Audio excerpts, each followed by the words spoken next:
দেখো, কেউ অস্বীকার করুক আর স্বীকার করুক তাতে কোনো যায় আসে না। আমি মানি ভাই, আমি কোথাও যাওয়ার আগে রেডি হয়ে নিজের মতো একটু ঢং টং করে নিই, ইনস্টাগ্রামে একটু করে নিই আর কয়েকটা ছবি টবি তুলে নিই। তারপরে যেখানে যাওয়ার সেখানে যাই।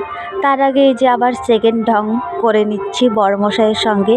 তিনি তো রাজি হবেনই না, জোর জবরদস্তি রাজি করিয়ে যেই একটা ভিডিও শ্যুট করেছি, পরে আসবে এই ভিডিওটা। তারপরে আমরা বেরিয়ে গেলাম যে জায়গায় যাব সেখানের উদ্দেশ্যে। এখানে আমাদের জন্য একটা বোলেরো এসেছিল, তাতেই চলে গেলাম। আমাদের যে জায়গায় যাওয়ার কথা ছিল সেই জায়গায় পৌঁছে গেছি। এই যে সেই জায়গা, পাঁচ ফোড়ং রেস্টুরেন্ট। তারপরে চলে এসেছে কেক। হ্যাঁ, এটা ছিল একটা বার্থডে পার্টি, তো সব কিছু শেয়ার করা বারণ ছিল। ওদের পার্সোনালি কোনো ব্যাপার আছে হয়তো, তাই সবটা শেয়ার করলাম না। আর এই যে অনেক অনেক মেনু আছে, এটা একটু দেখে নাও। একটা জিনিস খুব ভালো লাগলো, এখানকার খাবার দাবার কিন্তু খুব সুন্দর ছিল।